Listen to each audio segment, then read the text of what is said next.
Hello and welcome to the Suplex Statement, hopefully one of many first podcasts by me, Dale, and Ali. Say hello. Say hello, Ali. If you want to follow either of us on Twitter, it'll be in the details below this video. We've also got a Suplex Statement Twitter, that will be also in the details. Right, well, let's just get started, I guess, and get started where WWE finished their month. The Royal Rumble! Obviously the Royal Rumble finishing with number 30 as well, Triple H winning his 14th World Championship. The completely unknown, totally unexpected Triple H entrant, even though he was the favourite with the bookies, but no one knew he was coming in at all. It was, I think it was 1-5 at the end. Yeah.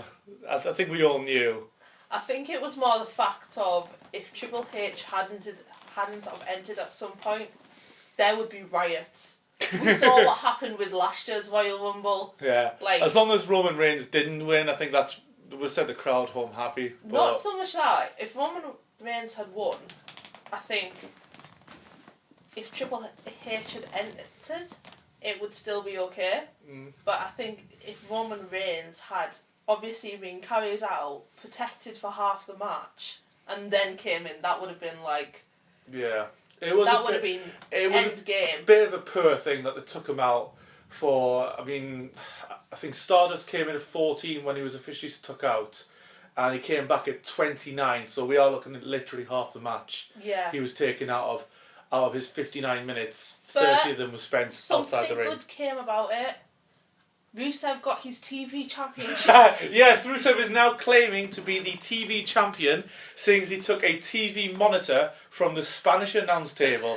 I think he just wanted a souvenir. Maybe he's just a Spanish champion now. I finally did some damage to Roman Reigns. I'm going to take this as a souvenir. I'm going to take it back to Lana. I'll watch my damage on this TV monitor that I've done. Can I just point out as well, in the bar that we were watching, the biggest pop in the first two entrances came for "We Want Lana." Yeah, Lana is more over than Rusev is at the minute. Or Roman Reigns. Yeah. But yeah, do you mind Triple H winning and being 14 times? I think if Roman Reigns had won, I would have been so annoyed. I mean, I can see what they're trying to do. They're using the exact same Daniel Bryan storyline of, oh well, we'll bury him and then the fans will want him. Well, there's been comparisons back to, I'm not sure if it was 1999. Anyone correct me, please? Because obviously we haven't, for anyone who knows us, who doesn't know us, we haven't lived through that era. We can watch it. Yeah, we're still babyish in the wrestling eras. I've watched from 2009, and you've watched from. Well, I did used to watch it as a kid, but then got banned by my parents after I tried to tombstone pile drive a boy in my playground. So I didn't. I had a bit of an obsession with The Undertaker. Kids, don't try wrestling at home. They put it up there for a reason. Yeah, there's a reason why the PG era came about. But I didn't start watching wrestling again until 2010, and then got back into WWE just after WrestleMania 30. Because over here in the UK, you have to pay an extra subscription charge for... Yes, for anyone listening who doesn't live in the UK, WWE Raw, whereas it's on like sort of free television in the United States, over here it's on Sky Sports, which costs at least £20 a month. Yeah, and it's the only one that's not free. So I got in through TNA and kind of the indies that were shown at the time on the back end channels of the TV listings. TV listings, yes. But yeah, I don't mind Triple H as champion. I mean, yes, he's 46, and yes, he's the head of NXT, which some people have criticised. But it makes sense because at the moment, as we're going to mention later, with the amount of injuries going into WrestleMania, who is there that is main event caliber and can really help WWE sell those 100,000 tickets that they so very much want? Yeah, well, for Dallas. I like it because I think that Triple H is, it's kind of putting over this villainous character he has where, like, yeah, I'm going to really suck up to Vince. Like, that promo he cut the day after the Rumble, where he was like, oh yeah, this man is my god and all this kind of stuff. Really, arse-kissing stuff. But it puts over this thing of, well, we are the future and you're going to hate us kind of thing. Yeah. You know, that authority kind I of... mean, yeah, the promo on Raw immediately will want people to back Reigns, so it'll get over with. Reigns will get over with them, and in the end, it hopefully, if it should go with WWE's plan, get Reigns over to be that number one face, so they can replace John Cena, who I'm guessing will retire within the next 5 years. Well, I think they're planning a kind of Kane route for him, with kind of becoming like a corporate figure, but yet still wrestling. It depends if he wants to turn heel at all. Well, yeah, it's the age-old question: will John Cena ever turn heel? You never know. Really. I think now that Nikki's obviously had quite a bad experience, and now she's having neck surgery, which get well soon, Nikki. Yeah, get well soon, Nikki. But it's more than likely gonna end her career in the ring. It's one of those injuries that can just it stops. I mean, Edge. It wasn't neck surgery, but it was basically if you wrestle another match, you may end up in a wheelchair for the rest of your life, which isn't great. But anyways, let's get on to the rest of the Royal Rumble pay-per-view. What did you think of the rest of them? The 4 matches and the I like pre-show? this setup. I mean, Royal Rumble does have quite... It is the only place where old stars can really come back, apart from WrestleMania, but I like this thing where it was just the roster. Mm-hmm. Yeah. Like, letting everyone show off. Yeah, I mean, last year we had the New Age Outlaws come back to go against Ascension. Didn't have any of that this year. It was the current roster to show off, the future. Yeah, I like this going for the title kind of thing. I don't think it would work every year, but in this situation it has worked quite a lot. And it has worked quite well, should I say. Well, we opened up with the match between Dean Ambrose and Kevin Owens, which for me, barring the Rumble, was the match of the night. Yeah. Stiff shots, stiff kendo stick shots. I was going ow at every one of them. Very underrated players in the roster. I reckon Dean Ambrose could one day at least be WWE champion. He's very over as a face, and they did sort of test it back in, I believe it was it June for Money in the Bank? When they had a fake sort of celebration for him until they reversed the decision. Yeah. And it was a very over decision. And I thought that was suggesting that they might go with him. But this is it. I think Dean Ambrose at the minute is more over than Roman Reigns, and he's got so much potential as a character, even if it is like some people have noted a tantrumy kid who just wants to wreck the place. But, he's over.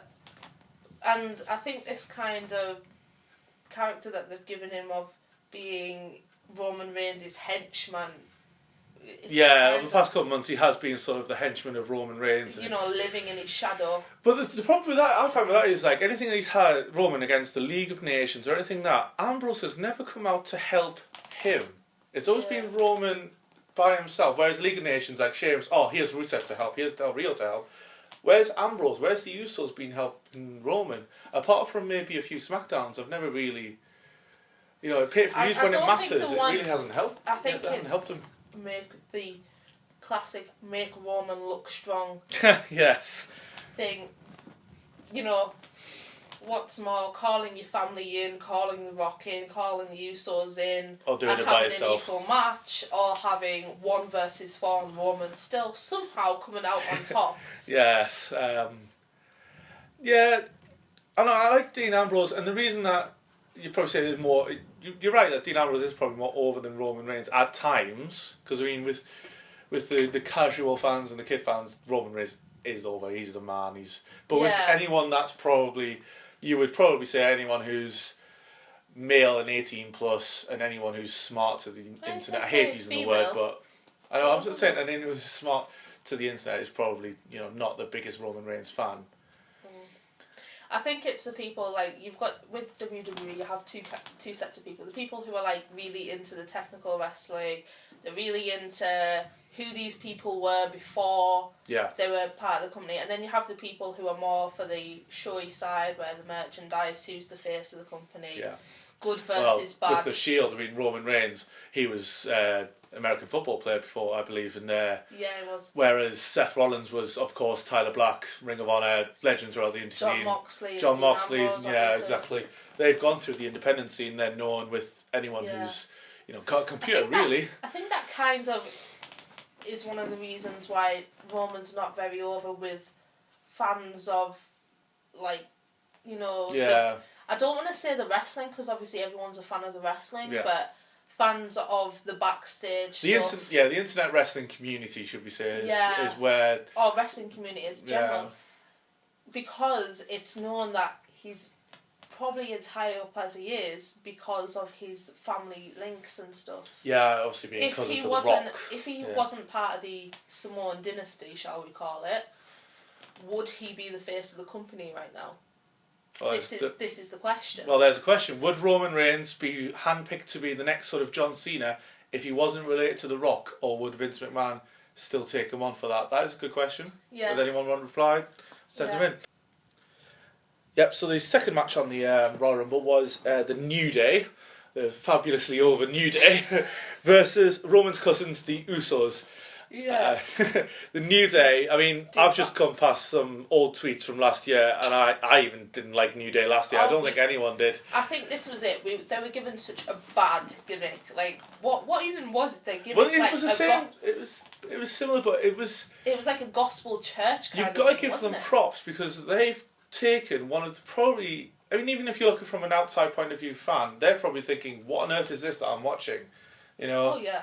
And they've taken probably one of the worst gimmicks they could be given and got it over. And that shows a sign of a good wrestler. Of a good, at least good-minded wrestler. I mean, Xavier Woods is magic. Yeah, I like this theory that, like, they're just giving a wrestler a gimmick and saying, right, this is it, make it your own. And, like, Xavier Woods, let's be fair, is one of the main reasons that this has got over. Because he's just went so mental with it. He's just thought, right, let's do what we do. It is. Whereas some people would get a gimmick and not take it seriously, not going to do anything about it. They're just going to buy the time, which is known to happen in the company, in WWE. They're going to buy the time, sit back, earn the money, and then they don't get on TV. But New Day, they've embraced it. They thought, well, okay, they're giving us this gimmick, at least let's try and do something with it. And it wasn't working until they turned heel. And then it did work. But people like Jim Ross have said, like, they're still critical of them because if they're heels, they should be over as heels. And they have started to get more, getting more booed now than they were, say, 4 or 5 months ago. Like, if anyone hasn't watched the Raw after Royal Rumble, I would suggest, because it is probably the best Raw of the year so far. Probably the best Raw in the past few months, to be fair. But Rock was in the ring and they were still chanting the New Day. Yeah. Like, The Rock, one of the biggest stars in biggest stars, and, like, comes and hosts WrestleMania. He's known all over the world, and they're still chanting for these three guys who Vince thinks are jobbers, let's be fair. And have apparently llama penises on their head, as according to The Rock. And they're still more over. Yeah. And it's just like, you should recognise the fact that, like, they have saved Raw when it was so... when the Injury Mania thing. Yeah, when we went through the really bad Raws of November and December, the one segment that I could say that people were most looking forward to were more than likely the New Day segments, because I thought, I'm actually going to be entertained in these segments. Yeah. Whereas for the last 2 months of 2015, Raw felt like a chore, especially if you're over in the UK. Now, I'm not going to say anything against US fans, but in the UK, WWE Raw starts at 1 a.m. Now, if you're watching live, it finishes at best 4 a.m. and last night it finished about 4:15 a.m. So, you know, you're really tired unless you're on night shifts or anything. I'm not gonna lie, most of the time I do just get the 1 hour recap, because firstly it cuts out about an hour of adverts. Yeah. And just general crap. Yeah, but I'm glad we watched it last night, because last night was fantastic. But going back to the match, because we're getting a bit off, but it was an okay match.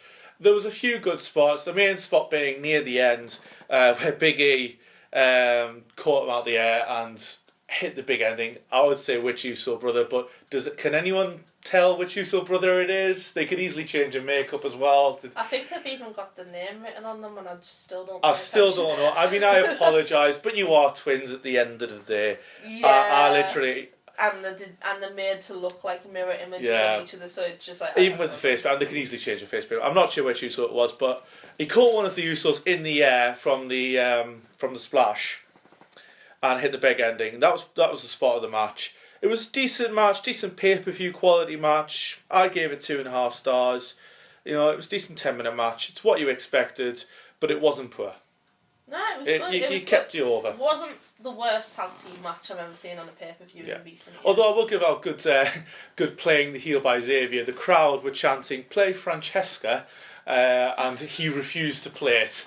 So that was good. Yeah, you don't deserve it. Yeah, you don't deserve for me to play Xavier Francesca. I mean, as a character, he just cracks me up. He really does.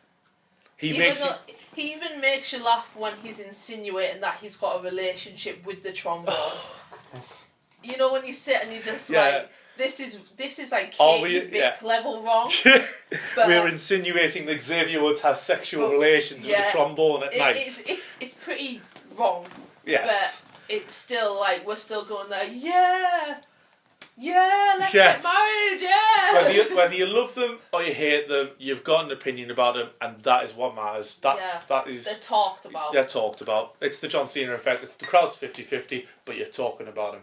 Yeah. Next match was the United States Championship match. Now, there's been a bit of a hot potato with the title, a little bit. We started the year off with Alberto Del Rio, and the rumours saying that John Cena was going to try and regain said title. But obviously with John Cena being injured, that plan changed. Now that changed to Kalisto, who won the title, but then immediately dropped it the next day at the SmackDown tapings back to Alberto Del Rio. Now, in hindsight, this is obviously what was a test reaction maybe to Kalisto winning the title and how people would react to him as a singles champion, because he's been in the tag team with the Lucha Dragons for the past, I think it's 18 months to 2 years now. Yeah, and obviously Sin Cara was the more known out of that. Well, the more known character anyway, because obviously we've gone through two Sin Caras. Yeah, he got part of the movie in the Scooby-Doo movie. Have you seen that yet? I haven't seen it yet, but... Yeah. But, yeah... The main reaction, I'd like to just clear this up, because the main reaction I've heard is that not both of them are Mexican. Kalisto's actually American. Apparently Kalisto is from Chicago. That's what I've been told. I don't know... I haven't been able to follow Kalisto's pre-WWE career, but I've been told he is from Chicago. Because everyone said, why are they fighting over the American Championship when they're both Mexican? Yeah, which I suppose you can see why they are. Yeah, but Rusev held the American Championship. Yeah, exactly. Yeah, people are just looking for something to complain about. Yes. Yeah. It was a good match. There was a very scary botch, which Kalisto landed on his neck a bit. Thankfully, he's okay. Continued the match, and the botch, when it happened, he made it into a pinfall, made it look like, you know, at least it was flowing. So yeah, I think with Kalisto he does botch a lot. He does botch sometimes, not as much as Sin Cara. Oh God! Not as much as botch Cara. You just sit there and it's just like, Sin Cara, just stand still. You can't botch if you're standing still. I think the most infamous one for me with Sin Cara was at Survivor Series, when he'd only just come back from injury and then did a suicide dive and injured himself immediately and then had to take him out. I think that's when the plug was pulled for the original Sin Cara, the original man under the mask, who now is, I believe, in AAA, fighting Rey Mysterio. It was a decent little match, as I said. Kalisto is now the new champion. Hopefully we'll hold on to the title more than a day. Well, he has already. Yeah. He's already beat his first reign. But hopefully he will go on to WrestleMania, and I hope he's given a good chance. I'll be interested to see who will challenge for the United States Championship, because I wouldn't like to see Del Rio continue with this feud. Because it's 10 weeks till WrestleMania, and 10 weeks for a feud like this, it's going to drag it out. It's gonna really, really, really drag it out. I'll be interested to see what happens with Del Rio, and especially the League of Nations, because at the minute they're not really doing much. Yeah, the League of Nations for me I'm not happy with them. I don't like them. It has potential, but what's the main thing they've had? They attacked Roman Reigns in the Rumble. That's like pretty much the main. Yeah, I mean the League of Nations. What do they want? What do the League of Nations want? In December, obviously Sheamus held the WWE title. And Del Rio held the United States Championship. But now, what do they want? That question wasn't answered on Raw, so I question why. Why is it needed? Why is the group needed? Yeah, it did just feel like it was a bit like Sheamus's backup crew. It did, yeah. They're all from different countries, like I am, and they can back me up. That seems how it came together. It kind of seemed like we don't have anything to do with these people, so... Yeah. Well, next up was the co-main event, may I say. It was the second to last match, and it was for the Divas Championship. And this was between two of NXT's prospects from last year. Charlotte, who is obviously the Divas Champion, against Becky Lynch. And obviously accompanying Charlotte to the ring was Ric Flair, who had some involvement in the match, should we say. Ali's looking rather disgusted right now, may I say. It's just like, can you imagine Becky Lynch's face? Like, right, you're going to have to make out with Ric Flair. Okay. Do I have to? I do question whether that was actually brought up in a creative meeting or Flair did that on the fly. But... Oh God, that'd be even worse. I would just tapped out. I would be like, I am leaving this match right now. This is not happening. Well, either way, it happened. Ric Flair snogged Becky Lynch. I wouldn't say snog. Well, I don't think kissed. it was a snog. Are we really discussing that? Yeah. Come on, snog is like... Getting snogged off Ric Flair would be akin to catching 3 types of hepatitis at the same time.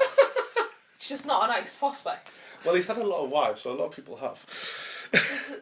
It did fit in with the Ric Flair character. He was supposed to be like this sort of womanizer, wheeling womanizer. Yeah, exactly. So it did fit in. It did get him probably more over as a heel. People booing it, people hating him for it. So I noticed how you said character. Let's be fair. Ric Flair is Ric Flair. It is getting there is no character anymore. Ric Flair is just Ric Flair. He probably turned up drunk as well. Maybe that's why he's like, oh, got to get me some ginger action tonight. the running joke that Ric Flair always turns up drunk whenever appearing on WWE TV nowadays. Coming from the Royal Rumble, we're now obviously on the road to WrestleMania. Yes. There seems to be a few matches already sort of creatively set up for WrestleMania. The main one being, obviously, it seems to be it's going to be Triple H versus Roman Reigns for the WWE Championship. Yeah. The other one they seem to be suggesting is Brock Lesnar versus Bray Wyatt after the end of Raw, and also in the Royal Rumble itself.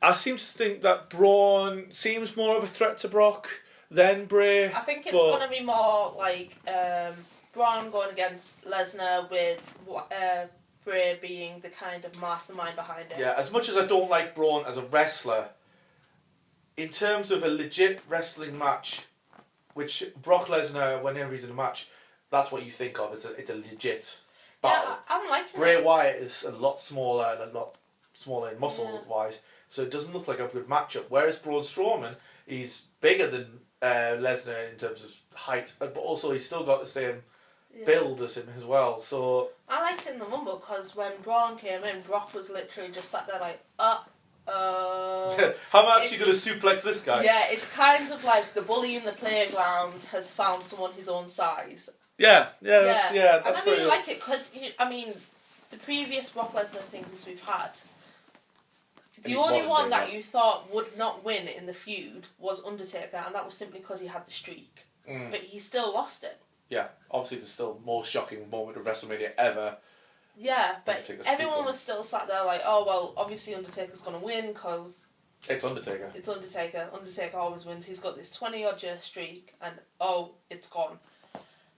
I still cry about that at night. Well, I remember putting a bet on for that actually because I was putting a bet on WrestleMania, should I say, and Brock Lesnar was 30-1 to win the match. 30-1. So it's a long shot. No one expected it. I believe I've heard only approximately 6 people heard that the streak was ending before obviously it actually did. And I believe those were like Michael Cole, Vince McMahon, the wrestlers themselves, Paul Heyman and the referee.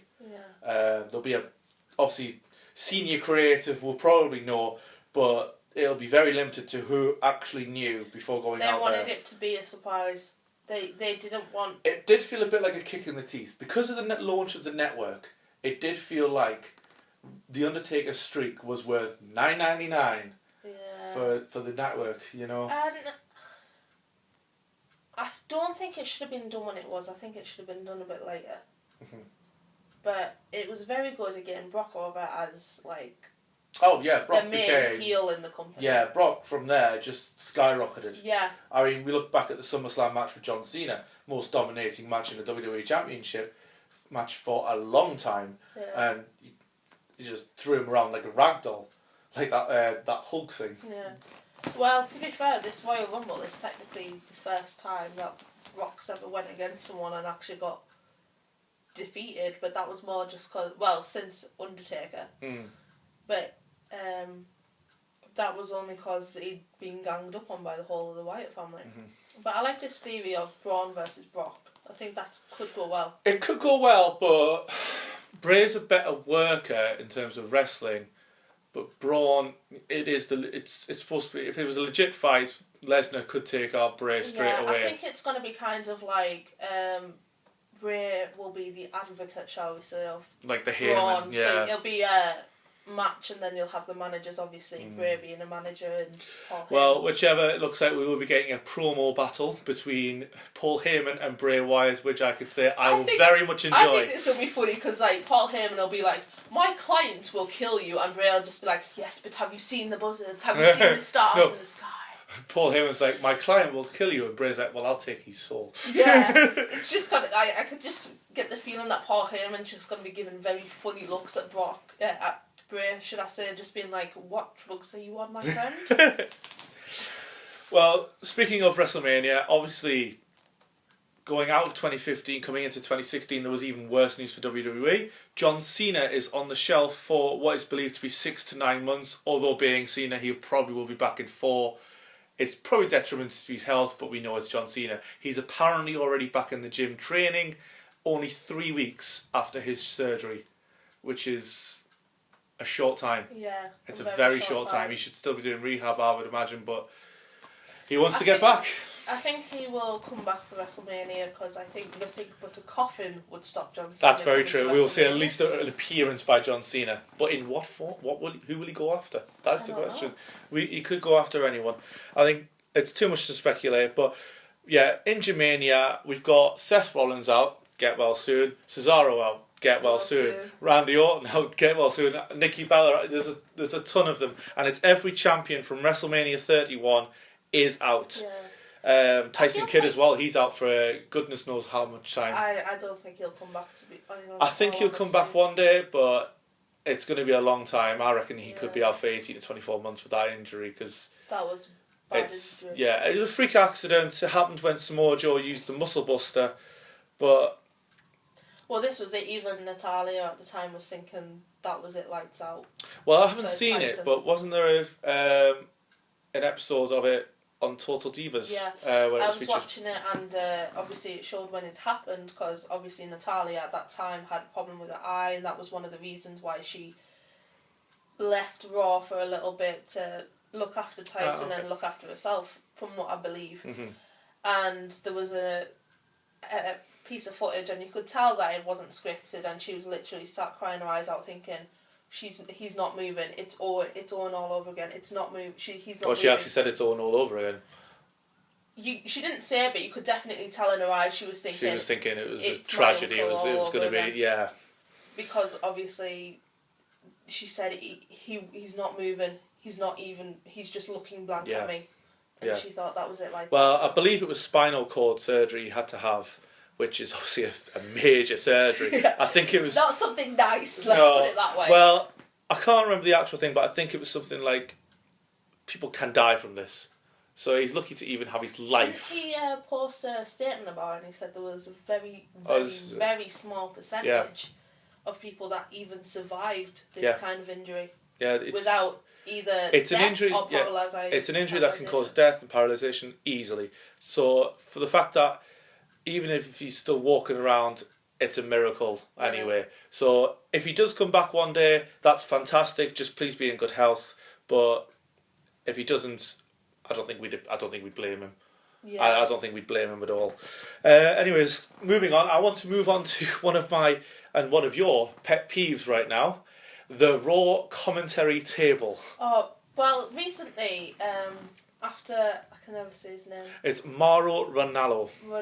We'll call him Ranallo? MR. We will call him MR for short. If you can't tell already, I've got touch of a tongue tie, so saying names does sometimes. We'll call him MR from now. We'll just call him MR for now. But yes, the Raw commentary table is there's awful. a big uproar and call out for a change up of the commentary table, especially after Jerry Lawler. Oh, Jerry Lawler, sorry. Was it TLC? Oh yeah, it was a TLC. Yeah. Yeah, he was, obviously doing his Jerry Lawler commentary, classic puppies, and I think a lot of people were saying that worked back when he was a big thing back in the 90s in the Attitude Era. Yeah. But when you're having the Divas Revolution, it does kind of. We should be focusing more on the wrestling, not what the girls look like. Yeah. And it's also kind of counteracting what they were trying to do at the time of getting these women over as wrestlers as opposed to models or that kind of thing. And then it's kind of went on to the fact that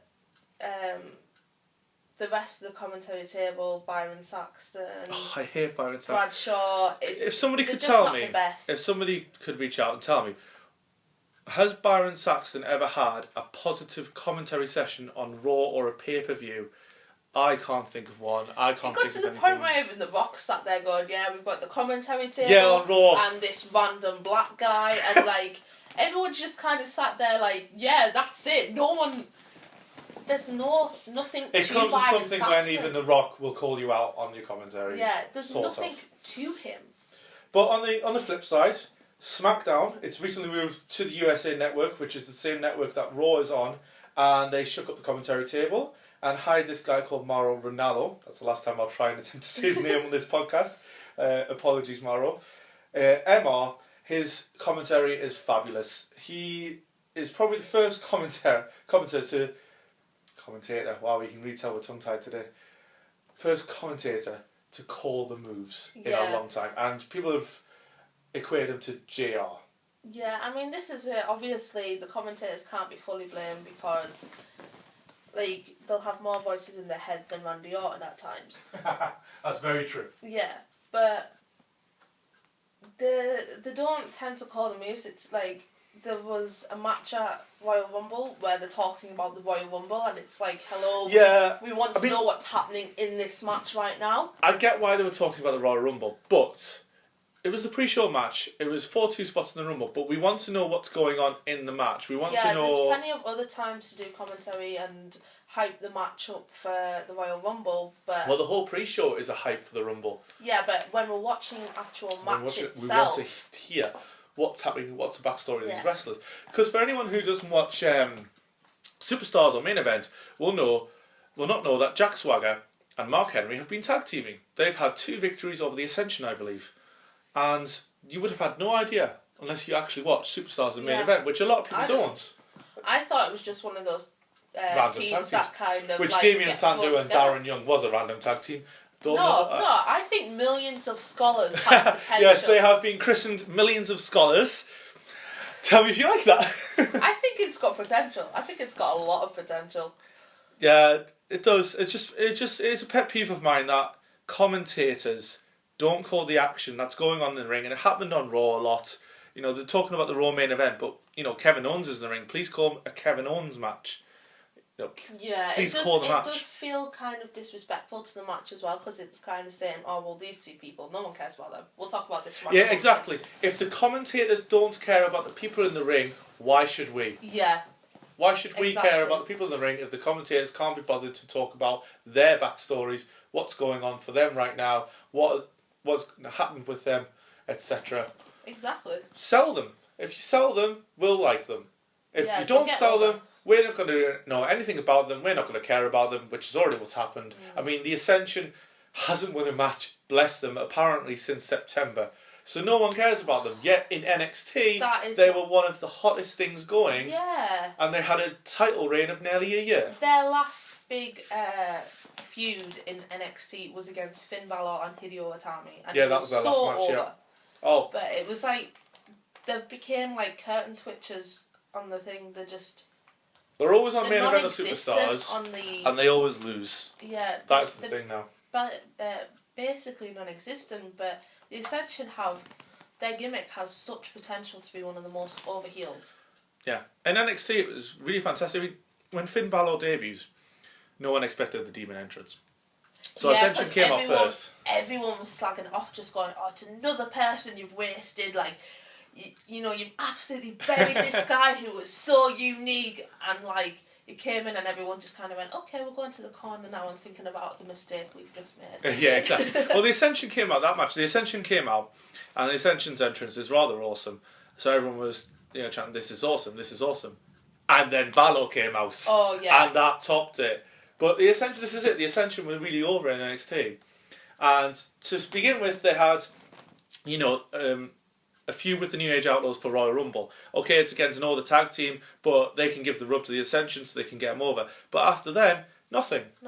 Nothing happened. I've noticed how all of the NXT people that have went up from new NXT, I'm not talking old NXT, NXT, I'm not talking like Shield or stuff like that, but they've all kind of just went straight to the mid card and never really been.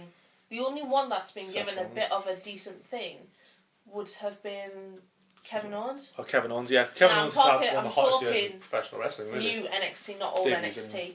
Yeah. I'd count Shield and all them kind of old NXT. Since NXT arrival between Bo Dallas and Adrian Neville, so when it was broadcast on the network and it was readily available when more it to kind more of people. became its own brand, nearly. Yeah. Yeah, I mean, nowadays it's getting towards there. It's getting there. I think it's already outselling Full Sail enough that it can move away from there. Well, I think that's the plan. Anyways, we've gone off a random tangent here, as we usually do, but hopefully you're enjoying it. But MR's work, they've hired him, I would believe, from his work with New Japan Pro Wrestling. It's New Japan on Axis, who has just taken the commentary spot. Jim Ross. He's just taken over for the new one. Now, as I understand, New Japan on Axis shows older stuff. Not too old, about a year, 9 months, nothing live. But New Japan, if you've never watched it, we're about to talk about it, but it is fantastic. I mean, overall, product-wise, it's great. There's nothing... You've got Bullet Club, you've got Okada, you've got... Well, that's it. With Bullet, after Wrestle Kingdom 10, the amount of people I saw with Bullet Club t-shirts, I was like, whoa. Yeah, well, even before then, it exploded. Yeah, Bullet Club has... Started by one aforementioned Finn Balor. Yeah, I think that's maybe one of the reasons why. It's gone a bit more. And I think AJ's kind of input as... Well, he was the leader. Yeah. It kind of brought it over to the American and UK audiences and European audiences because obviously we know those more than the other anyone say as like Bad Luck Fails. Well, for Wrestle Kingdom 10, I mean I can't certify it, but apparently up to about 10% of the viewership was outside of Japan. Yeah. So they are obviously getting bigger outside of Japan. But there's 4 special matches I would think out of Wrestle Kingdom 10. One of them was the opening tag match. Yeah, which featured Red Dragon, which is Bobby Fish and Kyle O'Reilly. I really am getting tongue-tied today, I don't know why. The Young Bucks, obviously, with the Super Kick Party. Super Kick Party! Also against Roppongi Vice, which was Trent Barretta, which you might remember from his WWE days, and Rocky Romero. And then I'm going to throw something at Ali. I'm just singing the theme tunes to myself because... And then a tag team, they're apparently called Aerial Dogfight. It's Ricochet and Matt Sydal. We're big fans of Ricochet. Oh, yeah. Lucha Days, and seeing him as Ricochet and Chris Beamer and Ricochet. Fantastic flyer. He shouldn't be able to move in the way he can as a human being. 75% rubber, I'm sure of it. I believe that's what Matt Striker called him on New Year Dash, actually. Yeah. Something like that. Yeah. He's mind-blowing. I'm pretty sure he doesn't have any bones in his body. He's just like... Yeah, it was a really good match. It was high pace. It was what you expected. There was a memorable spot which was accompanying the Young Bucks as part of the Bullet Club was Reza Ramon's son Cody Hall. Yeah. Who is a giant. Who is a giant as well. He seems to be getting more known nowadays as well because I keep seeing his name pop up on my Twitter feed as well. Anyways, like a less crap Big Show. And much younger. And much younger. Much older. But yeah, one of the spots was the referee while being distracted because he's the most stupid person in the world. the professional wrestling referee. Oh, something's over here. Let's go have a look. Anyways, Ricochet was in the ring, and Cody Hall delivered a razor's edge to Ricochet to the outside, obviously being caught before he paralysed himself. But that was a very hot spot. In the end, it went to the Young Bucks, who won with more bang for your buck. And it was just fantastic. I rated it 4 stars. Making comments about WWE. Yes, afterwards. It was hard to hear over because the copyrighted music couldn't be played on New Japan Pro Wrestling World, where you can watch it, and they were playing a louder version of it. Louder, dubbed it basically. But you heard them call out, I believe, Kevin Owens and Neville. How are you doing these days? Yeah, how are you doing these days? Because obviously, Owens and Neville have been on the indie scene for years. I don't want to say buried, but well, not Owens. I wouldn't say Owens specifically, but he's had a good year. But it could have been great. It's starting to go down now. You can see the push is starting to be eased off a little bit now, I'd say. With Kevin Owens, he came in and he defeated Cena in the first match. That was great. They should have left it there. They should have left it and gone on to something else, gone for a title, something like that. Because to then have Cena pin him and then submit him in the next 2 matches, it sort of slowed it down. It's the same as the Rusev. I had Rusev submit John Cena, make John Cena pass out, and then lost, I think it was 3 pay-per-views in a row, and it stopped all momentum. And that's what happened with KO. He obviously went to win the Intercontinental title of Ryback, which he then, I would imagine, shockingly lost, because we were all shocked about that, to Dean Ambrose at TLC. We all expected KO to go over. Hopefully, he will get something good for WrestleMania. It looks to be, and we all pray it is, Kevin Owens versus AJ Styles. Now, that would be, in one of mine, a dream match. I've never seen them on the indie scene together, being a new fan, so I would love to see that at WrestleMania on the big stage. Give them 20 minutes, it could be a 5-star match. The next match I want to mention is the stiffest match I've ever seen. If there's been a stiffer one, please tell me. This is, Ishii versus Shibata. I loved it. I loved it as well. But I was watching it from behind my knees at times. Yeah, it was. They started out real. That was it. It wasn't like moves that had been. It wasn't even technical. It was mainly clotheslines and blows. It was MMA. Yeah, it was probably the closest thing you'll get to MMA on a wrestling product going. I just liked it. I thought it was. There was clubbing blows. There was clotheslines. Even the drop kicks was stiff. And the image that stays in my mind from this match is obviously the headbutts. They were going for it, and I mean going for it. They were literally... hands in sight there. No hands in sight, literally just headbutting each other. I can't believe that they didn't have a concussion after that. They would probably feel... I would imagine they were feeling that for the next week or so. Or if they're used to it, maybe not, but... Let's be fair, it's something that if WWE saw it, they would not be happy. Oh, Vince McMahon would be crying his eyes out. He'd be like, oh God, no! I'd be very surprised if they didn't have a concussion after that, because it was... that's the bit I was watching behind my knees, because I just couldn't... It was... You could hear them cracking heads. Yeah. You could hear the cracking heads together. I liked it. I thought it was nice and refreshing to have a match where they're just going for it. It's not like... It was legit. No flips. It was legitimate. No flips, just fists, No flips, just fists. Just going for it, kicking the crap out of each other, and, having more of like a... like the real wrestling feel. they do in the Olympics. Oh, yeah, amateur wrestling. The amateur wrestling. As opposed to the more showy version that we often see. We often see, yeah. I liked it. I thought it was... Yeah, in the end, Shibata won. And apparently there is going to be a rematch.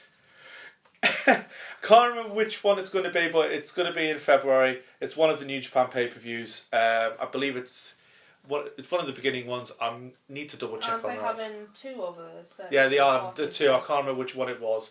But the rematch, if it's as good as the first, if it's as stiff as the first, it's going to be mental. Apparently, Ishii holds a couple of 5-star awards, 5-star matches awarded by Dave Meltzer as well. Yeah. Which I can imagine. The next match, Now, in hindsight, this match is a swan song because obviously AJ Styles and Shinsuke Nakamura are on their way to, well, Styles already there, and Shinsuke is on his way next month to the Performance Center. Yeah. So, in hindsight, this match was a swan song to both of their times in New Japan, especially with Shinsuke being there for years on end. The match itself was fantastic. Again, stiff hitting, and great heel work. Very technical, and great heel work by AJ Styles. He's obviously had numerous back reports. He played up on the back and then attacked Shinsuke Nakamura. But it ended with I counted them again to make sure it was the 5th by my eye. Yeah, the 5th. Yeah. I believe the ending was 1 off the top rope and then did 2 in a row. Shinsuke's knees are the only things harder than Triple H's sledgehammer. Triple H will bring the sledgehammer up, he'll just bring the knee up. Yeah, that's it. There's a reason Shinsuke Nakamura is known as the King of Strong Style with that knee. I wonder if they're going to keep that over in WWE. Because I've got a feeling the bomby eye knee will not be allowed there. It probably will, but not to be as stiff as it is allowed in New Japan because...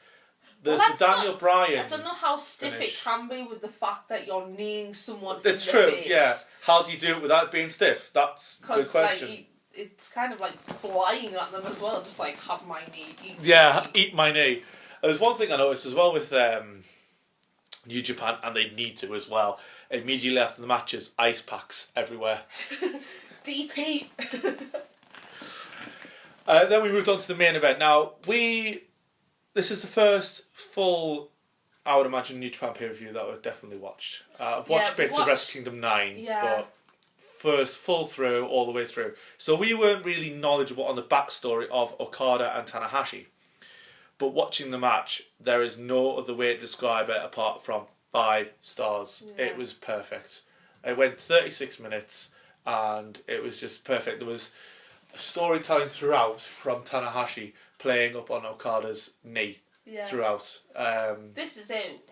Well, as Dale said before, we didn't really know much about the wrestling scene or hadn't really watched. Well, the storylines really, backstories. You could tell from even the entrances who was who. Like, obviously, Okada, the Rainmaker, very villainous, money-orientated person. Tanahashi being the good face that fights the good fight. The star of the company, shall we say. Yeah, the baby face. And then, this was it. You watched that match and you instantly knew everything you needed to know.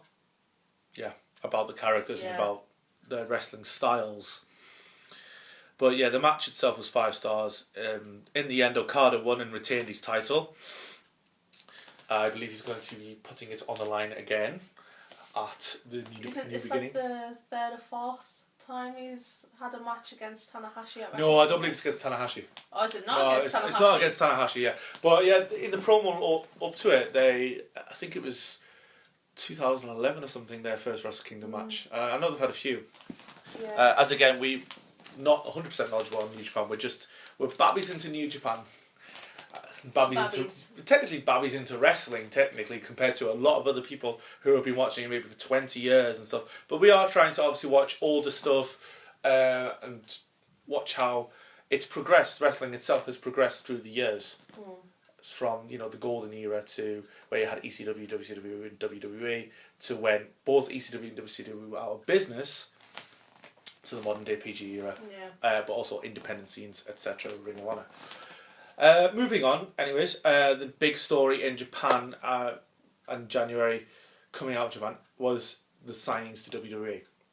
On January the 5th, as reported, I believe, by Brian Alvarez and Dave Meltzer of the Wrestling Observer newsletter, said that all of AJ Styles, Shinsuke Nakamura, Doc Gallows and Carl Anderson were on their way to have a contract at WWE.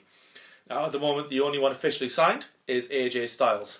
But we know that Shinsuke Nakamura is to leave New Japan at the end of the month and head to the WWE Performance Center in Florida for pre-medical tests, etc., which is what Austin Aries had as well. We'll be mentioning him later. He had that about last month. I think the most shocking out of all these, like, we knew with the Bullet Club, now that Finn Balor had been so established in NXT, that something would be coming along in the form of the Bullet Club. Whether it would be they'd actually get the original members in, or whether they'd create their own version in obviously the Balor Club. Yeah. But I think the most shocking for me was Shinsuke, because he came out of nowhere. Yeah, it came out of nowhere. I mean, AJ Styles, yes, there's been teasers throughout the years, you know, he might sign. And at the end of the day, you can see why he's probably signed, because he's going to get a big, fat, chunky contract and take care of his family, and he gets to go on a main scene, you know, he gets to wrestle in front of 90,000 people in 2 months, hopefully. Yeah, he's got that security. He's got security, yeah. But Shinsuke, I mean, to my knowledge, he hasn't really done that much outside of Japan either. I've heard he's wrestled at Ring of Honor before, but not under contract or anything like that. Just the sort of talent share between the two companies. It hasn't been anything official.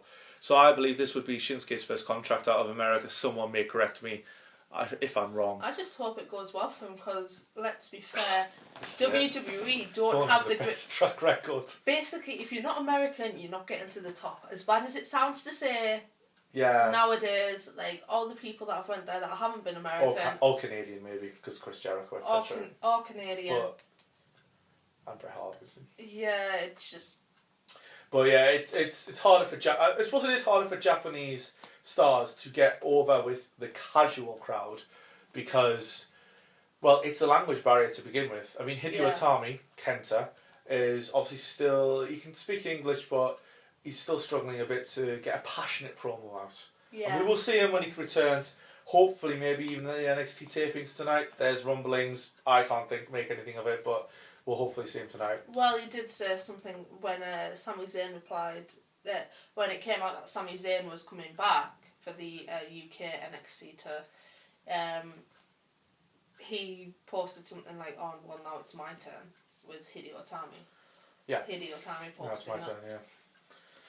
Which I think it should be good, but I just hope that if he does, because there is rumours that Shinsuke will be going up to the main roster as well, because obviously he... How fat the contract is, how much that spends. Yeah.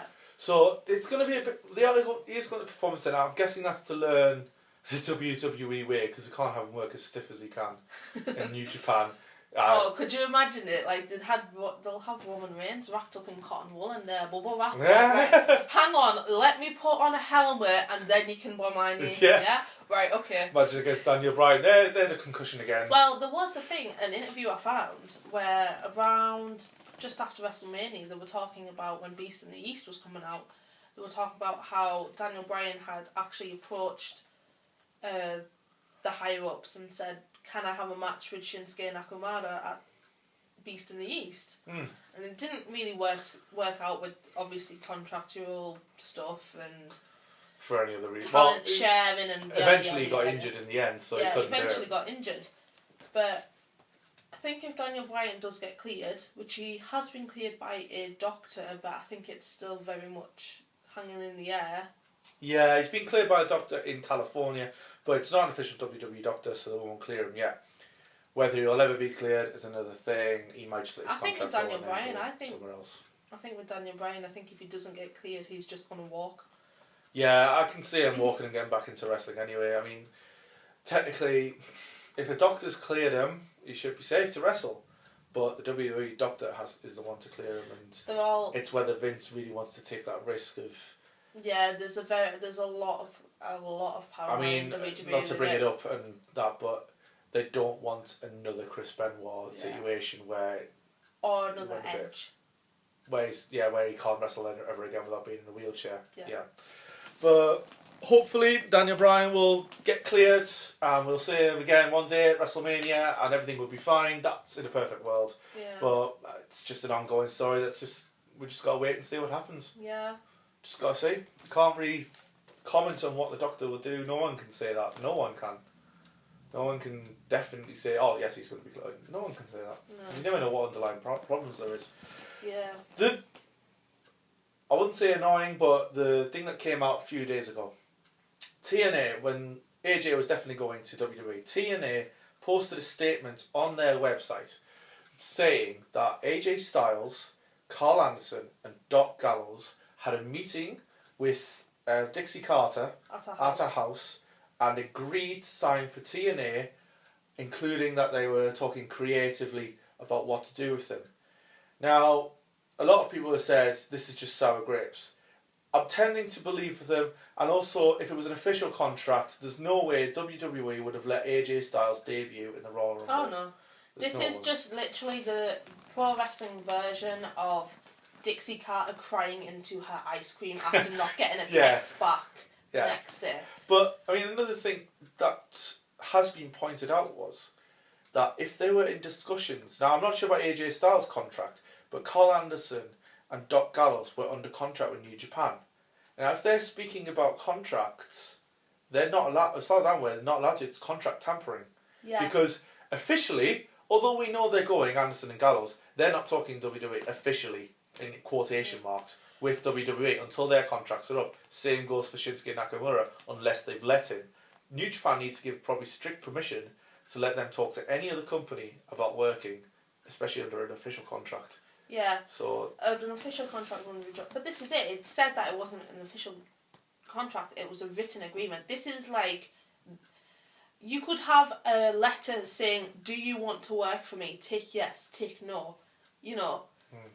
It's the exact same thing. It holds no weight. And let's be fair, if there was anything at all that could have contractual disagreements with the WWE, they wouldn't have put him in the Rumble. They wouldn't have put him in the Rumble because they wouldn't have risked it. Nah, can't risk it. They can't risk getting, even though it's by TNA, they can't get risk because WWE's lawyers will take him down, but they can't get risking lawyers and sued off TNA. That's it. TNA have kind of put a target on the back with it.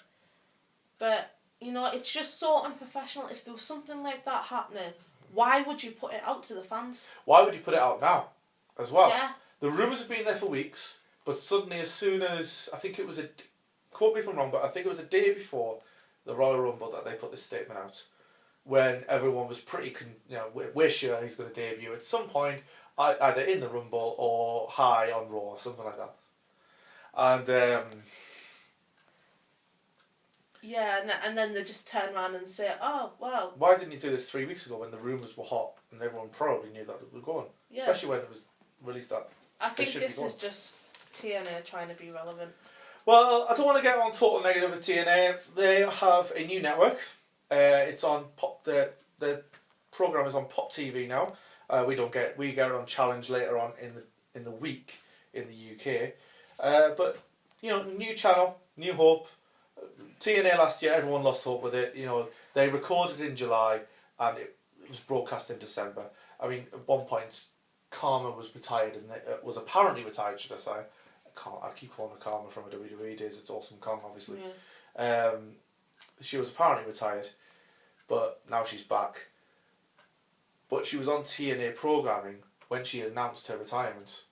So she announced her retirement, then I think it was a week later, she was having a match on TV. Yeah. That's how far ahead they broadcast. But the other problem was that they'd recorded all of this in July, and the angle setting up to a vacant championship didn't happen until the end of October.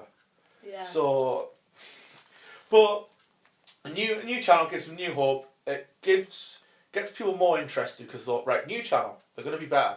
First episode for me, it sort of fell flat on its face a bit because, well, for one thing, Pram said it was 2006. I think that's more TNA wishing it was 2006. Yeah, when it was still relevant. But my main thing was the TNA World Title Series, which has gone on for months 3 months I think it is in total, ended how it started. Ethan Carter 3, Matt Hardy. And then the double and and a couple of weeks later, well, basically Ethan Carter 3 won the championship on the first episode of Pop TV. And then a couple of weeks later, they had put Matt Hardy's career on the line against EC3.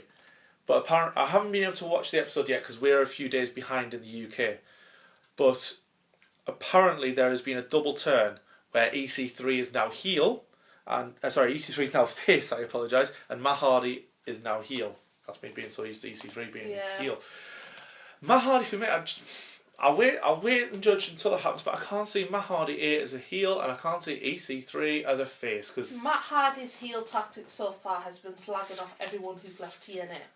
Yeah, on Twitter he's been slagging off it's like a lot of trying people. To be Kevin Owens. Yeah, and there was one tweet where he slagged off NXT saying it was for the amateur leagues, but this is when they signed Austin Aries. Now Austin Aries has been synonymous with TNA for years, so you're slagging off one of your peers that are in the company. I'll say it's more than likely he's playing his character. Yeah.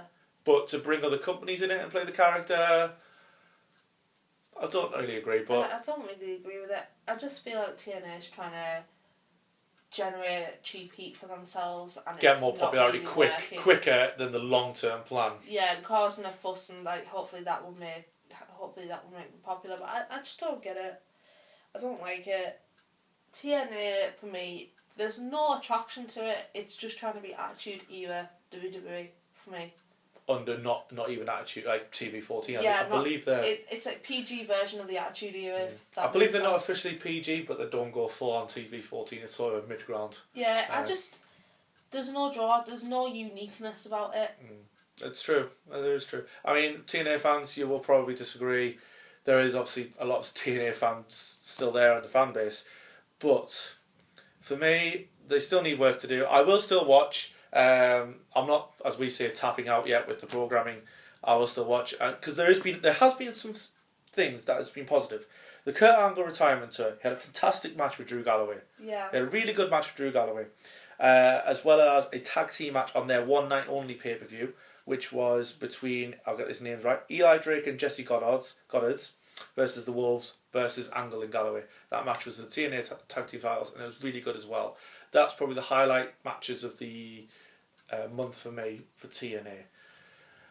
The low light matches, on the other hand, is the now infamous, I would say, awful Divas Battle Royal. Now, the rules weren't explained, I believe, to the crowd at the start. It was going to be a Battle Royale, and then whoever was the two left, it'd be a pinfall.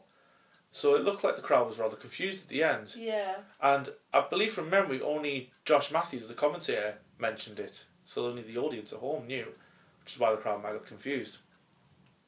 But we had 4 members of the Dollhouse in, who Awesome Kong has joined now. She's now the leader of the Dollhouse.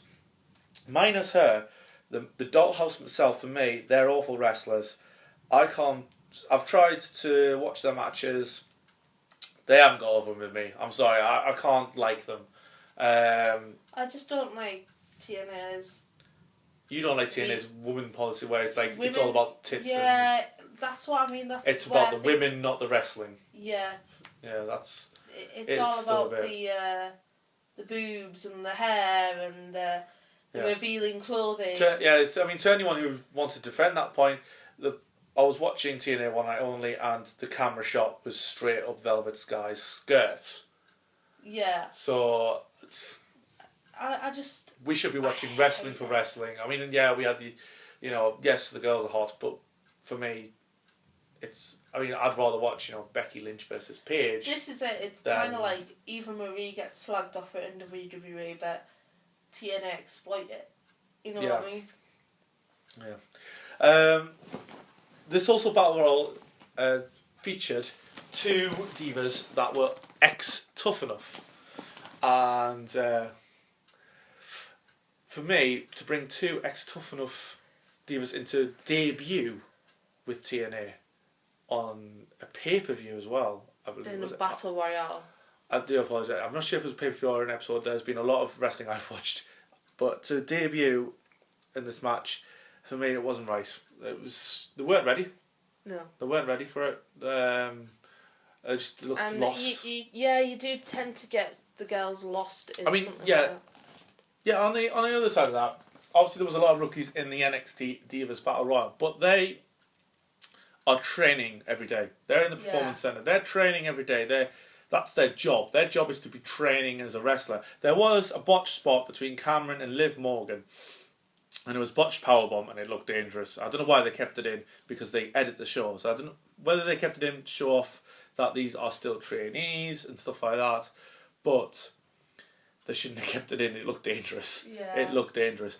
But we saw a lot of the talent in the Performance Centre that have barely even debuted on live events yet. So they all got the chance, and they all got to talk. They all got a little promo in the episode, which I liked. Whereas with TNA, no one got. I think the beautiful people got a promo, and the Dollhouse got a promo. None of the new people or anything like that got to talk. So when they came out, everyone was like, "And this is."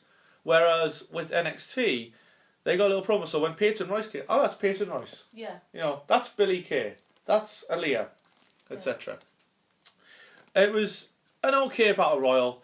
I think everyone thought Eva Marie was going to win, really. We were all dreading. It was the fake finish. It was the fake finish. Eva Marie eliminated Asuka, and everyone thought, all right, Eva Marie's going to go in. As well, because it was someone that you wouldn't have expected to win. Like yeah, Carmella. At the end, Carmella won at the end. She'd gone under the ropes and came back in and threw Eva Marie out, and Carmella is now the number one contender to the Divas Championship. It's the NXT Divas Championship at their big arena show, which has already happened, but I won't spoil it for anyone who wishes to watch. It should be good. It's Team Baymella, so I imagine they probably work together quite well. Yeah. So I've got high hopes for this match. I won't say it's going to be 5-star. I'll disappoint myself, but they're good workers, and it's good to have someone different. And it's good to see Carmella wrestling as herself, as opposed to being the manager or assistant or partner to Enzo and Cass. And I think it should be quite good for her to have like her own little moment to shine, shall we say? Well, the women's roster in NXT. I mean, if you build up a few of those lower lasses, for anyone who doesn't know, that's a Geordie Temple Girls. Sorry, I'm Geordie, as you can tell by the voice. But if they build up a few of them, you've got a massive women's roster where you could have 2, 3, maybe even 4 Divas matches on a takeover. I think they just need to get some more faces in it, because at the minute there's a lot of heels. There's only about 3 faces, admittedly, but they've got to build up those characters before they can make any faces. And the heels that are in the main NXT roster, you can see why they're heels. Eva Marie, Dana Brooke. Emma works so much better as a heel than she ever did as a face. Emma has grown so much since she got. I tell you who works fantastic as well nowadays. She's improved a lot. Is Alexa Bliss, especially on the promos. Yeah, Alexa Bliss since being with Blake and Murphy, but I think now Alexa Bliss kind of needs to go away. Oh, she definitely needs to start splitting from Blake and Murphy and getting her own thing, because she worked really good. Yeah, she really did. I'm interested to see whose 2016 it will be in that roster. Yeah, I think definitely Bliss has quite a lot of potential. Definitely think this new Aliyah lass, she's got a lot of years to do anything. She's got a lot of years, but with being on Breaking Ground, I think she's got like that backing behind her. Some people already know who she is when she debuts. Like we knew who she was when she was in the Battle Royal. Yeah, kind of that. For anyone who doesn't know and anyone who hasn't watched Breaking Ground, if you haven't watched Breaking Ground, why not? But anyways, Aliyah, she's 19. Yeah. She's only 19 now. To put that in comparison, I believe Bailey is 26. Yeah. And so she's got 6 years to get over with the crowd. Really, to get to that, she's got time. She's got the time to. It's like Bo Dallas. Bo Dallas is really young, and he's still got 20 years till he's 40 years old. He could go through a million gimmicks to find the one, and he's still young. This is it though. Could you imagine Bo Dallas as anything other than Bo Dallas? It's true, but what will work? It's working so much. This is it. I don't know if he's working as well in the Social Outcast, because you've got the other 3 like proper moody, and he's all happy. Rock stars, and then Bo is like, yes, we are friends. We are lots of friends. We are the bestest friends. Everyone's happy, and it's just kind of like. Does this work? Yeah, with the Social Outcast, it's more a thing they're actually on TV, and that's what's and Keith Slater actually got a victory over Dolph Ziggler on Raw. We've got rid of the rosebuds. It's all happy by me. Fair enough. Right, spoiler coming up because we need to discuss it. It's big news. It's not really a spoiler because it has been said by WWE that he's signed, he's here. Austin Aries is in NXT. He has officially signed for WWE and debuted at the arena show for NXT. To then, cut off if you don't want spoilers, to then be attacked by Baron Corbin. So he didn't even get in the ring. He didn't even get to the ring. Baron Corbin apparently ran him down. Signings, I think there's only about one that's actually made it into the ring, and I think that was Oscar. Or Oscar. No, Hideo Itami. Oh, Hideo Itami did, but then he was attacked by the He was attacked by the Ascension, yes. But they don't have much luck. but it looks like the first rivalry will be Austin Aries versus Baron Corbin, which I'm very interested to see how it goes. Who will win? Because Baron Corbin has been on a bit of a roll recently. He beat Apollo Crews. Yeah, He's the first man to beat Apollo Crews. He's definitely one that he wants to be on the main roster, but it goes into this thing of he wants to be on the main roster, but obviously they're trying to keep them in NXT now because they're looking to make their own brand. Yeah, NXT's getting bigger and bigger. So it depends really if they agree to him and say, look, because I'm pretty sure if he wins, they still be going up. Or loses really, because he could lose it, just pass the torch on to the next person and get Aries over. But I mean, Austin Aries shouldn't lose. He shouldn't lose because it's his first rivalry. He shouldn't really lose your first rivalry. It's a bit shit. Come in, lose, eek. But if you can get Aries over, even with him losing, at least it does the job. Yeah. So, because Baron Corbin's on a bit of a roll now, he could still win it. It's a bit of a 50-50 matchup in my mind who will win. I'm guessing it'll go down at NXT Dallas. Yeah. We'll find out tonight with the spoilers from NXT's tapings and what matches they'll set up. I think it's a bit of a strange rivalry though. It's a bit, it's a bit random, but it's probably a matter of the fact of who else they have, really. Yeah. From the other spoilers that we know. I won't spoil anything else for anyone, but that's where... I also wonder how it's going to work out, because obviously Austin Aries and AJ Styles in TNA were both at the same level, whereas AJ's now, went straight up, but Austin's been putting down... Although saying that, AJ Styles, with going to New Japan and getting into the now lucrative Bullet Club, his portfolio and his contract, his fee, really, will be skyrocketed high compared to Aries, so they could probably afford Aries in NXT, whereas they probably couldn't afford AJ Styles in NXT. Yeah. They can only afford AJ Styles on the main roster because his contract are probably so high, like Shinsuke's. Austin Aries would be quite good on the main roster. I think he would be, but I suppose give time to develop a character for WWE and get him over with the fan base there. I think it's also kind of working out if he'll stay in it, unlike James Storm. James Storm has had a bit of a year. Jump ship twice. He was part of the World Title Series in TNA, and then I believe it was in October, jump ship to NXT. Everyone thought, oh, he signed, there we go, start making matchups. He didn't sign. And has now gone back to TNA, debuted back on the Pop TV debut, I believe. They spoiled it a bit. They had a match between Bobby Roode and Eric Young for the TNA King of the Mountain Championship. Totally not a reference to the WWE one or anything. Which one? Oh, can't remember it now. King of the Ring. Oh, King of the Ring, right. Well, I think it was a play on their old King of the Mountain, but they actually got a physical championship now. It's been a while since... This is it. I mean, I've kept up to date with TNA through results. Because for me, we all watched it through the Aces and Eights period, and for a lot of people that killed it off for them. Yeah, I stopped watching after a lot of people stopped watching during the Aces and Eights period, and I just started catching up, via results and stuff like that. So I haven't lived through... I've seen a bit of the World Title Series and stuff like that on Challenge, because when they announced Pop TV, I thought I better get back into it, because they'll start making a bit more waves. But anyways, Bobby Roode versus Eric Young. But Bobby Roode won the match, and then they played Beer Money, and totally spoiled, or for anyone who recognised it, James Storm's return. Because when he came back and then, do you want a beer and stuff like that, it's like, well, he's definitely going to, things you've got already ready on the PA, the beer money, beer money, etc. So it kind of spoiled that, and he's jumped ship back to TNA. I've heard reports that he's been given more guaranteed money. which you Yeah, can see it was why at the end being of the day. Paid by appearance, wasn't he? Yeah, paid by appearance in Guaranteed NXT as opposed to a guaranteed contract in TNA. You know which one he's going to take for the good of his own well-being and family, etc. like that. So we're not saying anything against him. You can choose what he likes. It was strange because it's probably the first person I would think who's chosen to jump ship from NXT to TNA or something. I'm not sure because obviously Sami Callihan.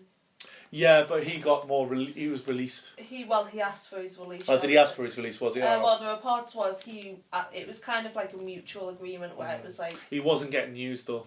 Well, this is it though. Sami Callihan was obviously more famous for his work in CZW and his hardcore matches with John Moxley at the time. That's true, yeah. And the character he was given wasn't really fitting in with that. I mean, with Dean Ambrose, he was obviously given the lunatic fringe, which worked because he was that mental. It's a lot toned down to what John Moxley was, but it's along the same lines. Yeah. Well, with Sami Callihan, or as he was known in NXT, Solomon Crow, his character could have been great. It was a character that was supposed to be a hacker. Now, it could have been great. He could have started causing havoc at shows and maybe even get into a rivalry with William Regal, or I think it was that something thing like that, but he was known not to be. It was just not used. It wasn't used, but it was also because it was so far from what Sami Callihan was. Yeah. Whereas he's been well known for quite a few years, especially in America and close to where NXT is. And everyone was kind of like, right, okay, so we've seen this guy take chainsaws to people's heads and you really expect us to believe he spends all night on his computer. Yeah, exactly, yeah. Fair enough. Well, he seems to be doing great on the indies. I've seen him get a lot of shows. I believe he's coming to the UK soon, down south, unfortunately for us. Yeah. But hopefully he'll get booked up north and we'll be able to see him someday. What is he in now? The Massachusetts Death Match? I think he's going around the he's in a tag team. I can't remember what it is. There's a lot of matches I've seen on my Twitter timeline that he's in. But if he's earning more money, then that's where he should be because he's got a lot more. At the end of the day, wrestling is a business. It makes no sense to be sitting around making no money, especially if it's by per appearance or by how many appearances you make. So it makes sense for him maybe to go make some more money elsewhere. And if he was doing nothing in NXT, have more control over what he wants to do himself. Yeah, exactly. Yeah, he has full creative control, etc. Okay, the next thing I want to get into, obviously upcoming in NXT, is their next takeover event. I thought they would have had one in February because they have the past few years, but they're not. The next one is NXT TakeOver Dallas on the Friday before WrestleMania. Now, where do we go with this one after NXT London? It sort of ended. Finn Balor Samoa Joe ended, so I can't really see Balor Joe happening again. I don't know. But I think it's just going to be their version of WrestleMania. We can expect a lot of what we saw at TakeOver London and stuff. More match quality over quality over the actual number of matches. Yeah. I think looking at it, I think from crowd reaction, I would imagine the tag team championship will be against the Mechanics, and of course, are now called American Alpha. Jason Jordan and Chad Gable, who were the most over people I've ever heard on the UK tour. Well, I don't know, like Enzo and Cass, but this is it. Dash and Dawson, zero reaction, and then Enzo and Cass come out. American Alpha come out because the one we saw was American Alpha versus Dash and Dawson. Like, zero reaction for Dash and Dawson. And not even a heel, not even like boos or anything like that. Just kind of the general thing. Yeah. And then American Alpha came out, who were then known as... And the arena exploded. Oh god, yeah, like, everyone was mental for them. Well, there was various videos, the best one being from Blackpool, but mostly during the matches, there was constant chanting, you can look it up for yourself, but constant chanting for Jason Jordan and Chad Gable. I think the best chant that I heard was "Save the Gable." Oh yeah. A play on New Day's "Save the Tables," but it was a fantastic chant. I love that. Save the Gable and that was fantastic. I believe that was made. I feel like that's going to be a T-shirt soon. I feel like with the NXT Championship, I believe with Sami Zayn coming back, it's going to be Balor Zayn, and I reckon I reckon Balor might be doing a heel turn because you've got Anderson and Gallows is coming in, so Bullet Club, etc. Yeah. Another point was they were supposed to be on. They might be on the tapings tonight, Anderson and Gallows, so he might turn heel before Dallas actually. But it could pick him up as a heel before then. This is it. Balor, he's been indicating heel for quite a while. Yeah. Now. And the Bullet Club. And the Bullet Club. No, even before when they had the Balor Club, when he went to the Balor Club, when he wasn't in his demon thing, he was a lot more heelish. You know, if you know what I mean? That kind of, I'm not talking to you kind of thing, I'm my own man, I do what I want. That sounds so bad. I do what I want. Do what I want. Do what I want. But, yeah, that kind of anti-face persona that he had while he was doing the Balor Club, which is obviously, I think it's pretty much safe to say that the Bullet Club will be merged in some into the form. Balor. What name it will be given is another. It was probably Balor Club, but whether it makes sense being the Balor Club, he is the leader, but it's named after him. It's a bit. Sounds a bit egotistical, but they might play off that. But obviously they can't call it Bullet Club because New Japan hold the rights to it. Also, it's going to be interesting to see if AJ becomes involved in this anytime at all. Whenever they get to the main roster, yeah. AJ was the leader for the Bullet Club after Finn Balor left.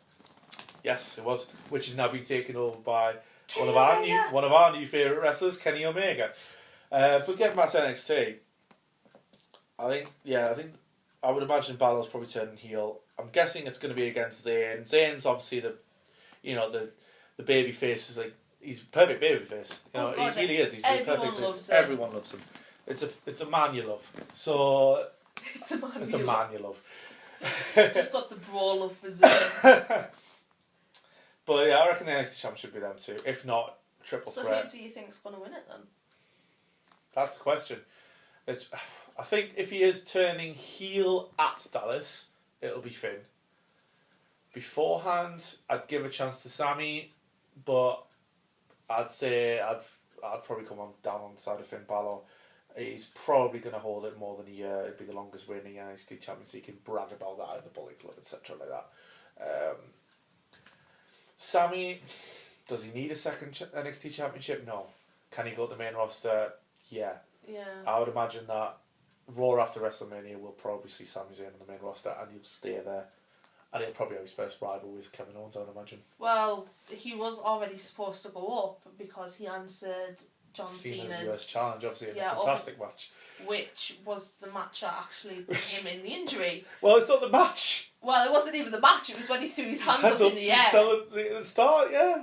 I mean, he got powerbombed by Kevin Owens so many times in the NXT. And never injured himself. Never a thing. Like, he was nearly dead. Throw your arms up in the entrance and he popped the shoulder out. Yeah, I was like, come on, proper Sammy. Shoulder injury and out for 6 months on. It's unbelievable. Things can happen at any time. And obviously with him coming in, spoilers, in the Rumble at number 20, it's obvious he is sort of getting, I think, yeah. It's obvious after this title thing, I don't think he's going to pick up the title. He'll just go straight up. Yeah, I don't think he needs a second NXT championship. I don't think he needs that. I think Finn Balor will probably hold it until at least July, I believe it was, when Beast in the East was. May drop it at I'm guessing they're going to have another NXT takeover Brooklyn this year because it's sometimes in Brooklyn again, same place. And he might drop it there to whoever challenges him. Would that be Austin Aries? Would it be Baron Corbin? We wait and see. Women's Championship, Bayley's holding it, or Carmella's holding it, going into Dallas against. Definitely think it's going to be Oscar. Oscar's going to play some part in it. You can tell the Cumbrian comes off. Oscar. This is it, Oscar? Asuka, yeah. The American is Asuka. Yeah, I definitely think she'll have it at some point soon, but it depends how that's going to work with it. Going to be like face versus face. Yeah, it would be a face-to-face match, whether it's Bayley Carmella versus I wouldn't Asuka. Like to see Eva Marie in it again, even though I probably I'll tell you something though, Eva Marie, obviously, we don't think she should be there, but the creative is so good, the booking is so good at NXT. They've got her over. When they had that championship match, you didn't know if she was going to win or not. Whereas you could probably guess before whether someone's going to win and have a good inkling, and they probably wouldn't throw a curveball. With NXT, they brought Charles Robinson in as a referee. You thought, oh, hang on, the upper echelons of WWE want her to be champion. And I had Nia Jax at ringside. There was lots of shenanigans. Obviously, in the end, Bayley retained. But, I mean, even I was up on my seat like, Charles Robinson, don't you dare turn heel on us. You've been good to us for years. I do like this theory that, she's the one wanted by the company. Yeah, I like that. She's the interest by the company. She's what sells because of a contract with Total Divas. Yeah. And even going so far as to change her Titron to scenes from Total Divas as opposed to her wrestling. They know what the fans want. They know what the fans want, and they know what the fans think of her, because let's be fair, we haven't exactly been quiet about it. Yeah, exactly, yeah. You just need to go on Twitter, and any reply to an Eva Marie status just gets hate throughout. Please retire, etc. A lot of abuse. I don't condone it, but you shouldn't be saying please retire, I would imagine, because that's sort of insinuating that you want them to be hurt, Nelly. That's the only fans I've got problems with on Twitter, is the ones that genuinely want wrestlers to be hurt. Now, I don't like some wrestlers. At the moment, Nikki Bella is hurt. I don't like her as a wrestler. I'm not a fan of her at all, but I don't wish injury on her whatsoever. Yeah. Because that's wishing injury on someone else. I'm not a fan of Nikki Bella. I've said things about her in the past. I don't like her. I don't think she's done much for women's wrestling. But you don't wish someone to be paralysed from the neck down, really. Exactly, yeah. You don't wish anything. I see it on Twitter at times, and I just hope that they're just trolling and not meaning it, as opposed to actually meaning it. The crowd and fans themselves, they can get carried away. Well, no, I think that most fans and crowds themselves are characters within themselves, if that makes sense. Well, they wouldn't usually say that. The crowd, they hate Eva Marie. Mm-hmm. And it's expected if you go to an NXT taping, you hate Eva Marie. Eva Marie comes out. You hate Eva Marie, the wrestler, etc. That, yeah. You don't hate her as a person, but the crowds themselves can kind of take on their own character themselves, as in who they hate, how they act towards people. Yeah, I see what you're saying there, yeah.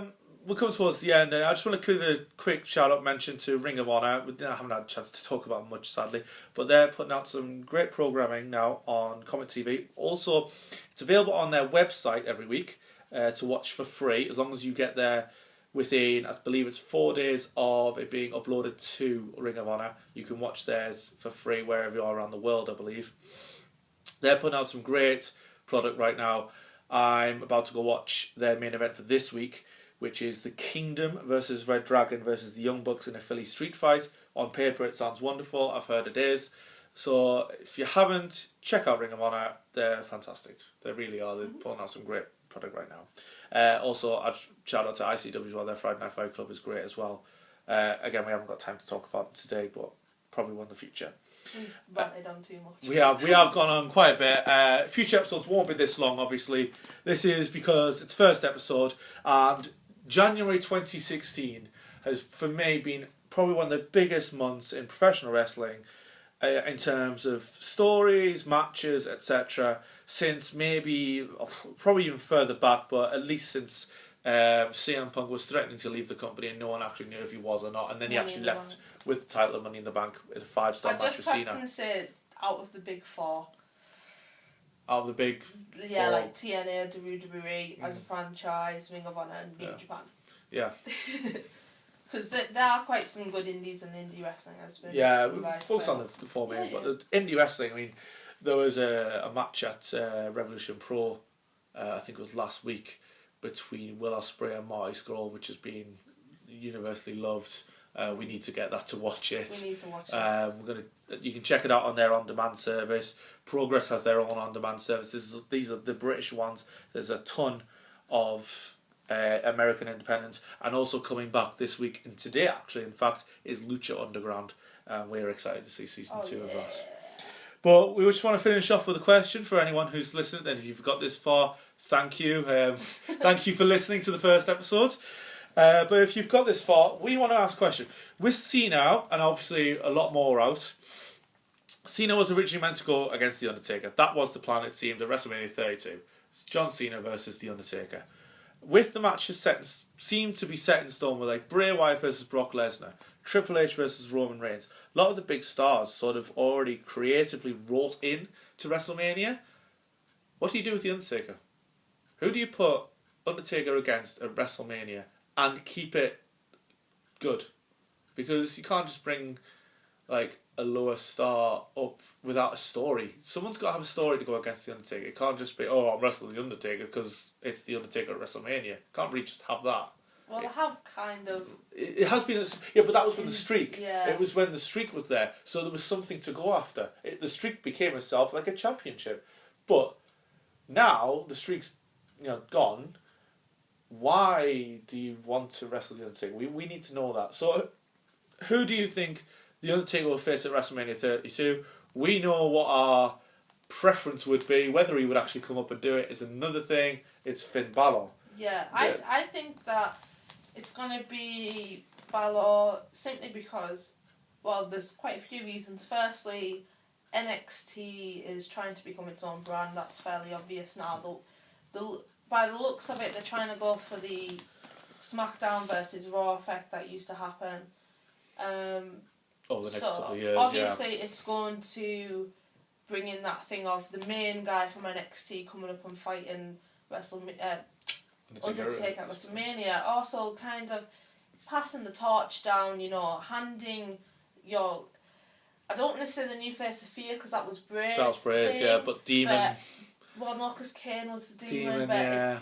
That man of mystery, the spookiness, the man who's like the man of mystery, cloaked in the shadows, kind of thing. Yeah. Handing the torch down, and I think it would just be a good match. Yeah, you can imagine if Undertaker's in good health, I would imagine Finn Balor Undertaker would be a fantastic match that would take the houses down in any arena around the world. But even if they do bring Finn Balor up, who we love universally around here, it still needs to make sense storyline wise. So if it did, it still has to make sense to me. Otherwise, there is no point to wrestle. But who do you think The Undertaker will face at WrestleMania 32? If you are still listening again, thank you very much. But that's been the first episode of Suplex Statements, and hopefully we'll have another episode for you soon. Goodbye.